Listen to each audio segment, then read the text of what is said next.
पापा का प्रॉपर्टी नहीं था वो उसका मिलेगा कौन से नहीं मिलेगा मैं जाके डालूंगी तभी भी नहीं मिलेगा मेरे को कहने से भी नहीं मिलेगा क्योंकि वो मेरे साथ ज्यादा नहीं था कभी भी भागले के दूसरों के साथ रहता था हमें जाके उसका नहीं क्या झेल को क्या लड़ू इसलिए छोड़ दिया झेल रही हूँ भगवान का नाम ले लेके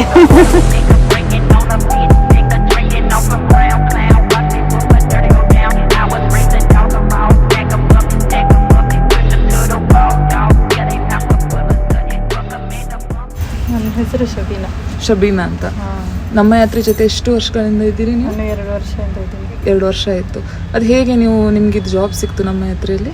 ನಾನು ನಮ್ಮ ಗಂಡ ಹತ್ರ ತುಂಬ ಟಾರ್ಚರ್ ಮಾಡ್ತಾ ಇದ್ದ ಅಂತ ಕಮಿಷನರ್ ಆಫೀಸ್ಗೆ ಕಂಪ್ಲೇಂಟ್ ಕೊಟ್ಟೆ ನಾನು. ಅವರು ಇಲ್ಲ ನಾವು ಒಂದು ಆಟೋವನ್ನು ಕಳಿಸ್ತೀರಿ ನಿಮಗೆ ಏನಕ್ಕೆ ಗಂಡ ಜೊತೆ ನೀವು ಇದು ಮಾಡ್ಕೊಂಡಿದ್ದೀರಿ ಅಂತ ನಮ್ಮ ಯಾತ್ರಿ ಅವ್ರ ಹತ್ರ ಮಾತಾಡಿ ನಮಗೆ ಆಟೋ ಕಳ್ಸೋಕ್ಕೆ ಕಳಿಸಿದ್ರು. 6 months ಟ್ರೈನಿಂಗ್ ಪೀರಿಯಡ್ ಇರುತ್ತಲ್ಲ ಅದಕ್ಕೆ. ತುಂಬ ಇದೆ ಎಷ್ಟೋ ಜನ ಆಗಲ್ಲ ನಿನ್ನ ಕೈನಲ್ಲಿ ಅಂತ ನನಗೆ ಹೆದರಿಕೆ. ನಾವು ಆಚೆ ಯಾವತ್ತೂ ಬಂದಿಲ್ಲ. ಭಯ ಆಯಿತು, ಕಷ್ಟ ಆಯಿತು, ಯಾರು ಏನು ಹೇಳ್ತಾರೋ ಒಂಥರ ನಾಚಿಕೆ. ಹೆಂಗೆ ಆಟೋನಲ್ಲಿ ಕುಣಿಸ್ಕೊಂಡು ಹೆಂಗೋ ಓಡಿಸ್ಬೇಕು, ಕಸ್ಟಮರ್ ಏನು ಮಾಡ್ತಾರೋ ಒಂಥರ ಹೆದರಿಕೆನೂ ಇತ್ತು.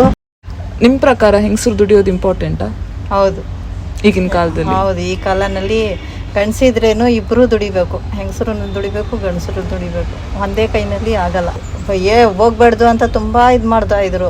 ಇಲ್ಲ, ನಾನು ಹೋಗ್ತೀನಿ, ನಾನು ಕಲಿತೀನಿ, ನಾನು ಮಾಡ್ತೀನಿ, ನನ್ನ ಕೈ ಎಷ್ಟು ಆಗ್ತದೆ ಅಷ್ಟು ನಾನು ಮಾಡ್ತೀನಿ ಅಂತ ಆಚೆ ಬಂದು ನಾನು ಇದು ಕಲ್ತ್ಕೊಂಡು ಇವಾಗ ಯಾರ ಹತ್ರನೂ 10 ರೂಪಾಯಿ ಅಂತ ನಾನು ಕೇಳೋಕೆ ಹೋಗಲ್ಲ. ನನಗೆ ಒಂದು ಧೈರ್ಯ, ನಾನು ದುಡಿದ್ರೆ ನನ್ನ ಹತ್ರ ದುಡ್ಡಿರ್ತದೆ, ನಾನು ಅವ್ರ ಹತ್ರ ಕೈ ಹೋಗಿ ಚಾಚಂಗಿಲ್ಲ. ನಾನು ದುಡಿಬೇಕು, ನಾನು ಚೆನ್ನಾಗಾಗಬೇಕು, ನನ್ನ ಮಕ್ಕಳನ್ನ ಚೆನ್ನಾಗಿರ್ಬೇಕು. ನಮ್ಮ ಮನೆ ಜೀವನ ನಡೆಸ್ತಾ ಇದ್ದೀರಾ, ನಮ್ಮ ಮನೆಗೆ ಬಾಡಿಗೆ ಕಟ್ತಿದ್ದೀರಾ, ಕರೆಂಟ್ ಬಿಲ್ ಕಟ್ತಾ ಇದ್ದೀರಾ, ಏನು ನೋಡ್ತಾ ಇದ್ದೀರಾ? ದುಡ್ಕೊಂಡು ತಿಂತಾ ಇದ್ದೀರಿ. ಯಾರ ಹತ್ರ ಕೆಟ್ಟ ಕೆಲಸನೂ ಮಾಡ್ತಾ ಇಲ್ಲ, ಯಾರ ಕೈ ಚಾಚುತ್ತಾ ಇಲ್ಲ. ನಾವು ಬೆಳಗ್ಗೆ ಎದ್ರೆ ಸಾಯಂಕಾಲ ನಮ್ಮ ಮನೆಗೆ ಹೋಗಿ ಸೇರ್ತಿರೋ ಅಂತ ದೇವ್ರ ಮೇಲೆ ನಂಬಿಕೆ ಇಟ್ಕೊಂಡು ನಾವು ಬರ್ತೀರಿ. हमारे घर में कोई भी नहीं सपोर्ट करने वाला भी नहीं है. कोई बीमार पड़ गया तो उसको लेके जाके हस्बैंड को दिखाने वाला भी नहीं.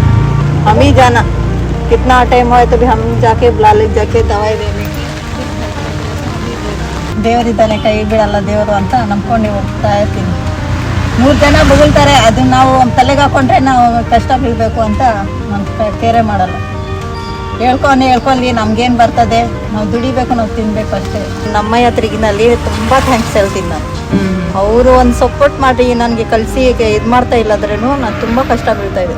ಎಷ್ಟೋ ಜನ ಹೋಗ್ಬಿಟ್ರು, ಆಗಲ್ಲ ಹೆಂಗಸರು ನಾವು ಮಾಡೋಕ್ಕಾಗಲ್ಲ ಅಂತ ಎಷ್ಟೋ ಜನ ಹೋಗ್ಬಿಟ್ರು. ಆದರೆ ನಾನು ಬಿಟ್ಟಿಲ್ಲ. ಬೈಲಿ ಏನೇನೋ ಮಾಡಲಿ ನಾನು ಮಾಡ್ತಾನೆ ಇದ್ದೆ.